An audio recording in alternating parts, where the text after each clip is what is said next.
Hi guys, some recent polling from a number of outlets points to a worrying situation for Labour.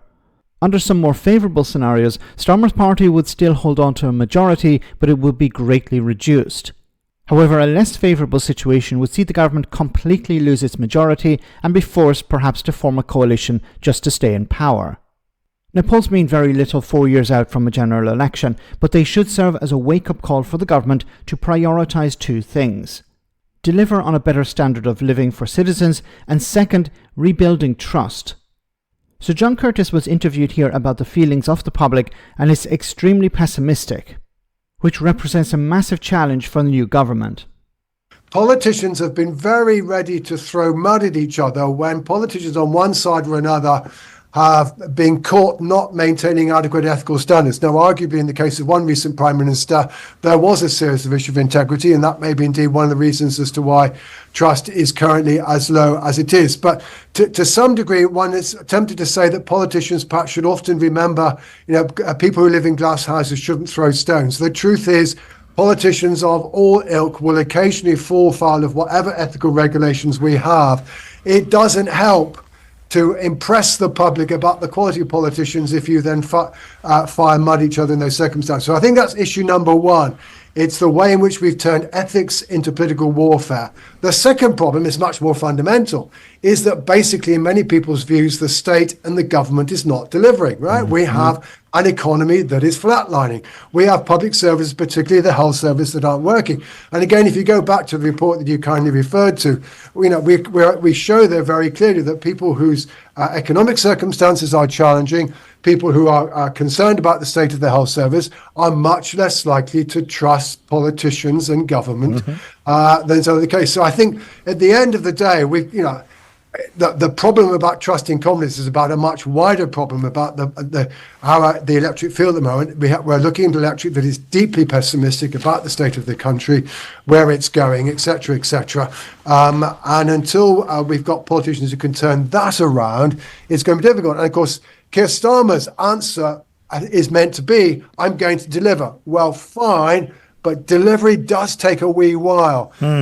Yes, it does take a while. So, a lot of this polling doesn't make a lot of sense at this time because we're still so far away from a general election. But as was pointed out here by Sir John Curtice, there are two things you need to do. You need to deliver, which is difficult because if the economy is not booming, Rachel Reeves has said that she's going to base increases in public spending based on growth. But if the growth isn't there, then that's going to be a problem. But the other point, of course, is trust. Now, it's going to be extremely difficult to rebuild trust with the public for two reasons. First of all, as was pointed out here, Boris Johnson destroyed trust. He created a situation where there was one rule for the Prime Minister and the government and another rule for everyone else. So this completely undermined trust. Now, it damaged the Conservatives. There's no getting away from that. But it also damaged trust in general in politicians and in politics. Now, if Keir Starmer wants to deliver, he has to convince people that he has delivered. It's not just a matter of, look, we have a growing economy. You actually have to convince people that that's impacting their lives in a positive way. And it's an uphill struggle. You have this undermining of trust in politics by the likes of the Tories and Boris Johnson. You also have a right-wing press that's determined to convince the public that Labour is not achieving. So even if Labour are improving the situation, even if they're bringing down the NHS waiting list, even if they're growing the economy, even if they're improving the lives of ordinary people, you have a right-wing press that's going to convince them day in, day out that the government is failing. So media reform should be on the books, or should be a plan that Labour are pushing through in this Parliament as well. Because whatever they do try to achieve, it will be undermined by the likes of the Daily Mail, the Sun, the Express, or whatever. So that has to be challenged. But rebuilding trust also requires you being honest with people. And unfortunately, the last number of months, honesty has been in short supply.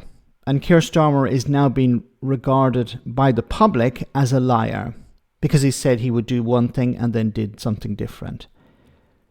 So it requires two things here. First of all, delivering, which is going to be a challenge. It will take time. But also convincing the public that you have delivered. Let me know in the comment section, guys, what you think. As always, your comments are greatly appreciated. Thanks a lot.